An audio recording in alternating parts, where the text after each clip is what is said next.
My name is Shiori Ito. This book is about my experience of rape.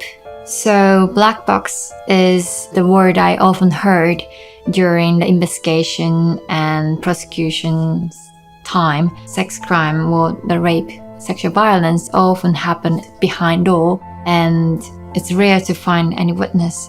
I found out that there are some black boxes in our legal system during the investigation as well, so I decided to use this word. Mr. Yamaguchi used to be a former bureau chief of TBS in Washington Bureau. I emailed Mr. Yamaguchi whether there is any opening in the job. He said, well, there is opening for producers as well. And we decided to meet up to discuss. That was the night I met him after work. We were just eating and drinking, and at some point I felt quite dizzy, and I went to bathroom, and that was the last moment that I remember from that night. It took me 2 days to tell even my best friend. It took me 5 days to go to police. My biggest struggle was that I couldn't remember how. I had no idea how I got to the place, the hotel, and I never lost conscious after drinking.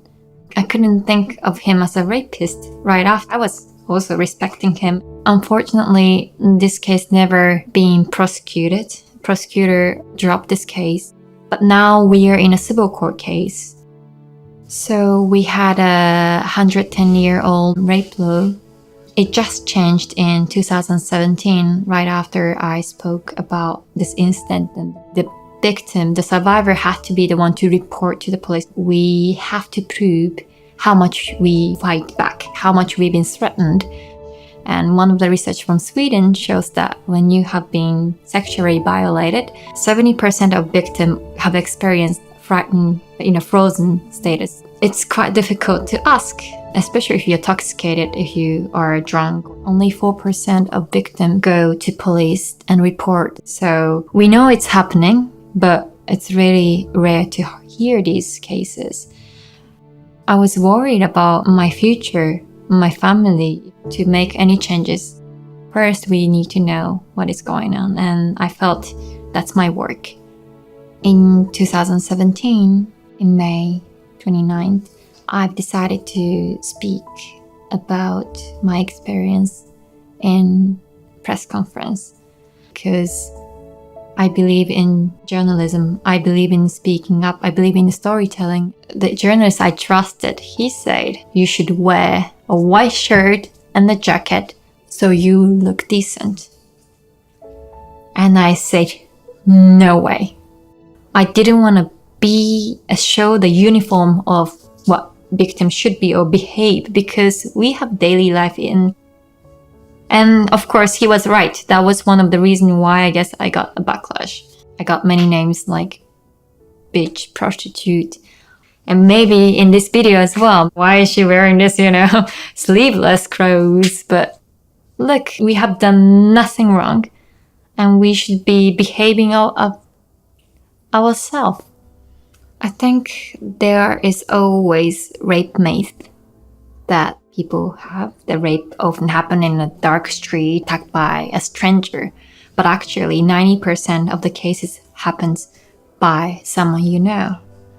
There is no concept of consent in our law and in general. There is saying in Japanese, yayo yayo mosuki no uchi. No means yes, so I like it. It's not written in our law. How people would know? There are some of the convenience store decided to take down the pornography magazine. But before, it was so easy to reach in our daily life. Sometimes rape has been used in these pornography as well. So in the place like Japan, we have such a lack of sex education, but we have so many sex content. I think somehow we were always embedded with sexual assault in a daily life. I think I was about 10-year-old. I was wearing bikini, and there was this guy who groped me in the swimming pool. I just froze. And Then once it was over, I went to my parents and friends. My friend's mother said that it's because I was wearing bikini, cute bikini. I know she was trying to ease me, but that shocked me that was my fault because I wore bikini. It continues, especially I remember when I was wearing school uniform, especially on a public train. And so we just have to live with it. I felt very responsible that I never made noise about it. So when I encountered this violence, which hurt me the most, I can't say one thing to have an advice. Of course, for the investigation wise, it's better to go to police as soon as possible to get the physical evidence. But the most important thing that I wish to say is the survival is first. For me, to survive was to telling the truth. But for others, it's not the same. Maybe some of them is to just continue with their life for a while. People around you often tell you that you should forget about it, just move on. For me, every day is still surviving. It still makes me cry, still makes me, panic till now day. Different places, different country has different issues. But I feel like fundamentally it's, we are making documentary film in Africa, in Sierra Leone, about FGM. It's like a social pressure that if you want to be a decent woman, you should be cut off your clitoris. One of Japanese university, one of female students said that I feel like I've been mentally FGM'd, meaning that in Japan as well, there is a certain way the society see women, how women should be. Shinjuku shows that the majority was male leader for the black box. Some of them was saying that they could never imagine what the sexual violence is, but they can imagine what it is like to be under control by the power. I'm sure everyone must have experienced these things in the school, in the workplace, in the family.